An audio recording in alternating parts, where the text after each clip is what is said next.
સુરત હજીરા પોલીસને મળી મોટી સફળતા। હજીરાના અદાણી પોર્ટ પરથી ટ્રકના ડ્રાઈવરને માલિક દ્વારા કરાઈ રશન વટાણાની છેતરપિંડી। ટ્રાન્સપોર્ટરને વિશ્વાસમાં લઈ પોર્ટ પરથી ટ્રકના ખોટા રજીસ્ટ્રેશન નંબર આપી વટાણાનો માલ ભરી ફરાર થઈ ગયા હતા। હજીરાના અદાણી પોર્ટ પરથી ટ્રકના ડ્રાઈવરને માલિક દ્વારા કરાઈ રશિયન વટાણાની છેતરપિંડી। ટ્રાન્સપોર્ટરને વિશ્વાસમાં લઈ પોર્ટ પરથી ટ્રકના ખોટા રજીસ્ટ્રેશન નંબર આપી વટાણાનો માલ ભરી ફરાર થઈ ગયા। હજીરા ટ્રક પોલીસે ટ્રક માલિક અબ્દુલ મજીદ ઇબ્રાહીમને સુમેરાના ભુજ ખાતેથી ઝડપી પાડ્યો। આરોપીએ 25.180 ટન વિદેશી વટાણા કિંમત ₹8,43,530 લઈ ફરાર થયો હતો। પોલીસે હજીરાથી ભુજ સુધીના 700 થી વધુ કિલોમીટરના 300 થી વધુ સીસીટીવી ચેક કરી આરોપી સુધી પહોંચ્યા। પોલીસે સતત 10 દિવસ સુધી સુરતથી હજીરા હાઈવે પર આરોપીને પકડવા કરી છે મહેનત। આરોપી દરેક ટોલ ટેક્સ પર ટ્રકનો અલગ અલગ નંબર બતાવી ભુજ સુધી પહોંચ્યો હતો।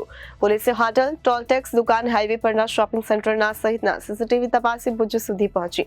આરોપી અબ્દુલ મજીદ ઇબ્રાહીમ સુમારાએ પોર્ટ પરથી ડ્રાઈવર પાસે માલ ભરાવ્યો હતો। આરોપીએ ટ્રક ડ્રાઈવરને મોબાઈલ પણ ભરૂચ નર્મદા નદીમાં ફેંકાવી દીધો હતો। પોલીસે મુખ્ય આરોપી ટ્રક માલિકની ધરપકડ કરી જ્યારે ટ્રક ડ્રાઈવરને વોન્ટેડ જાહેર કર્યો છે। આરોપીએ છેતરપિંડી કરનાર તમામ મુદ્દામાલ જપ્ત કર્યો છે।